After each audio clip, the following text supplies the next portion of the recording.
All right, this is the third video on some more possibilities of learning popular songs. Now, a lot of this would be applied to just a whole lot of songs. We'll get into more of the blues type songs also. But for right now, we're looking on learning how to arrange this particular song, let's Fly Me to the Moon, which is based upon the key circle, which is, starting A, D, G, C, F, B, E, A, D, G, C, A, D, G, C. There's your first page. It's just that simple. Okay, we've gone through characteristic intervals. We've gone through various ways to handle these things. Now, let's take a look at that left hand. Now, what I've done here in opening up the left hand, there's the minor triad. Let's work with triads first of all.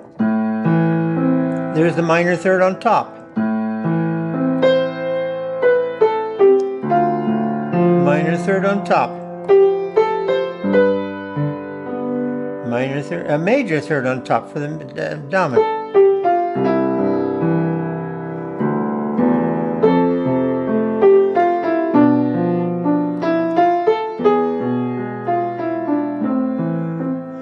Very attractive arrangement.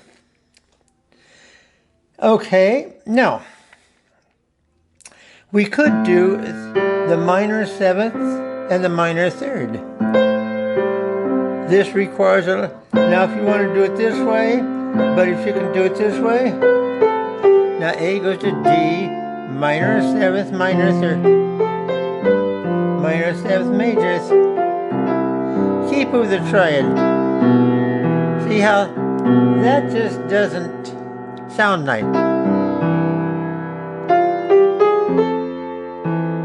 Same thing with that. I think when you have the major sevenths, you should probably do it just the triad. Now, the tonic is major. Major third, major seventh. So is this dominant. Major third, major seventh. So the tonic would be best, probably, with just this. Otherwise,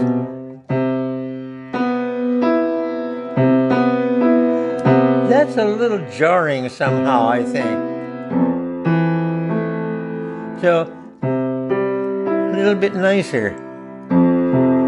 So, now that's okay, because it's a minor seventh.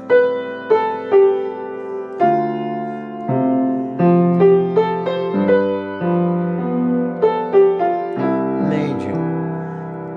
So the tonic, now subdominant with a major. And sometimes, like this half diminished, I'm going to diminished fifth and the minor seventh, because I already have the minor third here.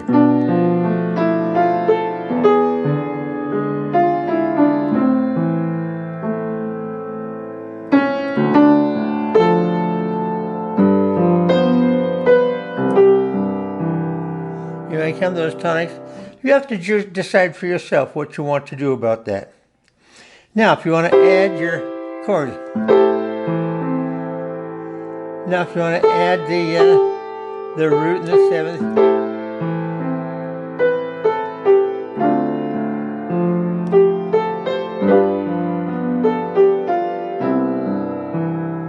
now there's a minor seventh there, but you've got a lot to cover it a little bit. How about adding the ninth?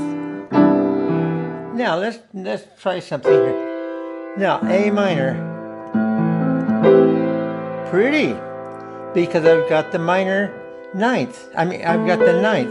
See, 1, 3, 5, 7, 9.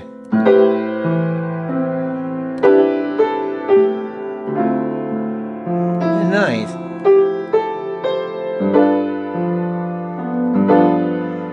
Very attractive sound. The ninth. Add those nuts. But this is going to take some more work for you. But I hope it'll be just so enjoyable that you'll love to do it. but you got to take what I'm giving you here for the first 4 measures and go ahead and do the rest of the song. And learn it. First of all, learn the basic. And memorize the melody with those functional numbers. You remember? 8, 7, 6, 5, 4, 5, 6, 8, 7. And then this is key circle. As shown in that first video, the big one, Learning the Language of Music with the Bach Prelude. It's amazing that you can apply everything that was learned in Bach to Fly Me to the Moon. He would be shocked, I'm sure, if he knew what we were doing here, using his scale, his harmonies, and so on, to a modern song like this. But this gives you the sound, or the appearance, shall we say, of a professional. I remember many, many years ago when I was in my 20s and I never played a popular song in my life, and I wondered, how do they do it? Let's see.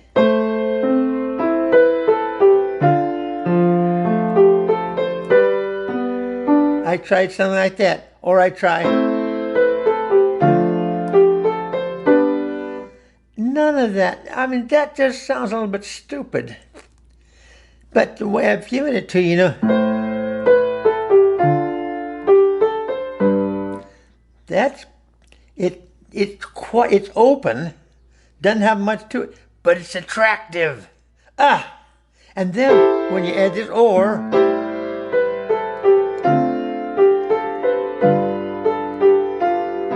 and there's your major seventh, which is fine. Now we add one thing more to it,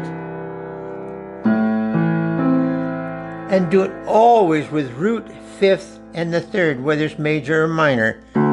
But get used to this. Now, can you do it? 1 and 2 and 3. 1 and 2 and 3. 1 and 2 and 3. 1 and 2. I don't know. 1 and 2 and 3 and 1 and 2. 1 and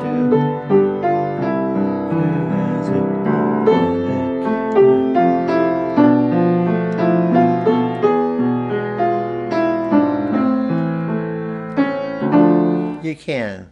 So you can add more to it than just 1 and 2 and 3 and 1 and 2 and 3 and 1 and 2 and 3. See, there's not much happening here. But when you 1 and 2 and 3, or 1 and 2 and 3, 1 and 2 and 3 and 1 and 2.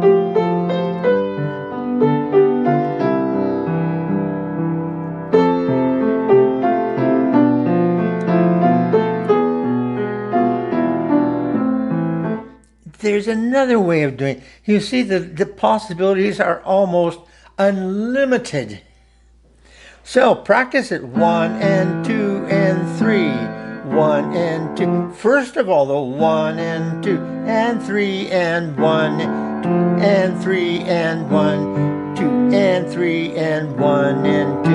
And then go back 1 and 2 and 3 and 1 and 2 and 3 and 1 and 3. Until you get used to that and do the whole song. There's nothing more that I can show you except for this little bit here. But you go ahead and do your melody and everything that you learned about the melody. Write it out if you need to. This is study. And this is learning the language of music and what you can do with music that's given to you as a lead sheet. Then you remember with the Bach, we did this. And then we did this.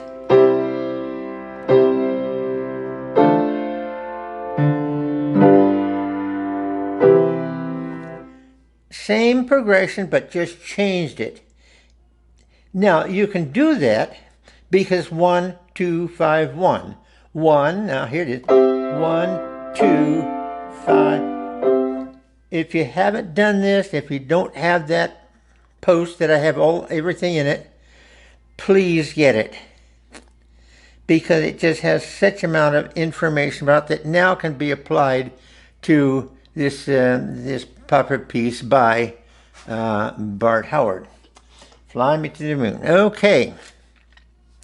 1 and 2 and 3 and 1 and 2 and 3 and 1 and 2 and 1 and 2, 3, 1. See, 1 and 2, 3, 1. You can do that. 1 and 2 and 3. 1 and 2 and 3. 1 and 2 and 1 and 2, 3, 1. I did something different every single time there. That's what I call improvisation. Doing something that's not totally planned, but changing something so it has some more interest to it than just the regular. Well, you've got a lot of work to do because now you don't have to add the A here because you got you don't have to add the D.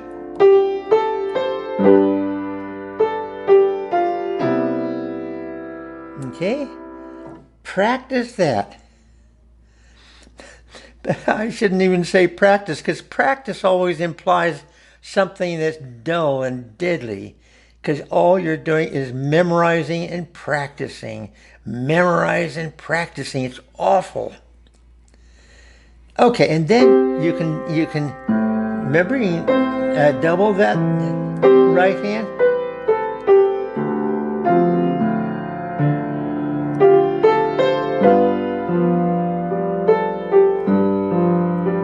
You see, I'm even changing as I go along here.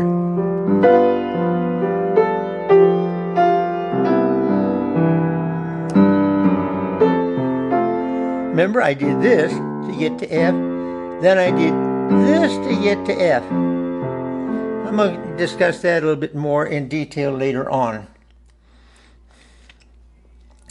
This can be such a joy to do, because it's like a game of chess. You can move this way, you can move that way, you can move your root there, or you can move your third or your minor seventh that way, and all of these are players in this game of music. But instead of having, rooks and pawns and queens and kings and so on, you have roots, you have thirds, you have major, minor, dominant, all these things that are so marvelous to work with. But to memorize things doesn't give you this chance of working with them. It's so much nicer to work with things rather than just simply memorizing something that's already given you. Now, when you talk about compositions that are masterpieces, that's another story,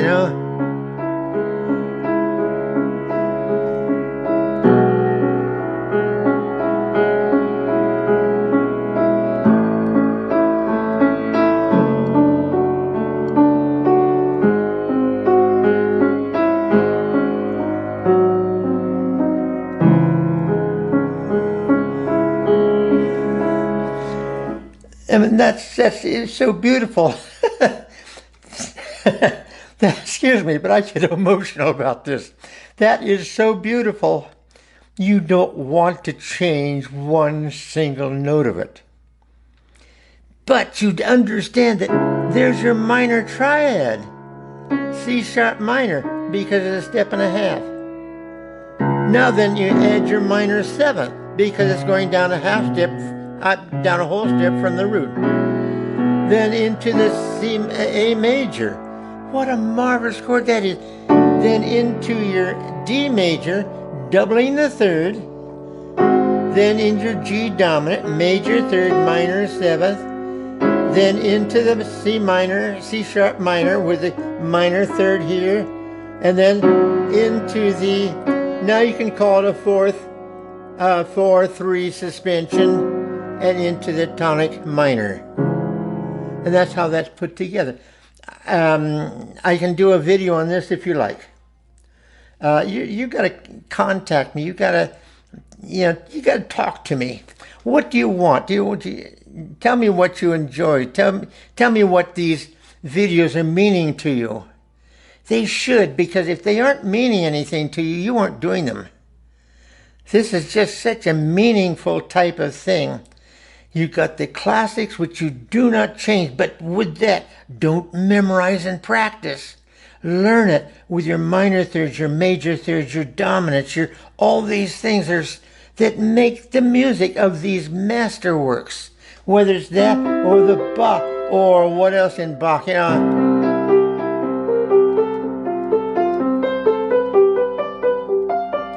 something like that is just, even though it's so simple, but you have something to learn from it if you indeed go through as you're playing. And look, that's C major. You're in the key of C major. Once you add the minor sevenths, you're still in the key of C major, but now you have a major third and a minor seventh that's dominant identity or quality on the tonic. That's what theorists do not understand. I don't understand it at all. I don't understand their feeling about it. Okay. Work with your Fly Me to the Moon and continue working with your Bach. And go through the 7 videos on some of the basics. What they call? I forget what I call them. But the rudiments. The key circle. What the tonic, the dominant, the tonic, the subdominant, which also is just below the dominant here. All those things. The tonic, the dominant, the mediant, the tonic, the dominant, subdominant, the submediant. Those things you should know as part of the language of music. Because now you are beginning to understand the language of music. Your theory book will never teach you any of this. Because what this is you're not memorizing and studying out of a theory book. You're doing your own work. You're creating your own sounds as these different arrangements that I've shown you. You're doing it your own way. You're creating your own beauty. And that's what learning is all about. Not memorizing facts. I'm sorry. So, I think that's enough for today because I'm excited about this. And I hope you are too. You have a good day. Bye-bye.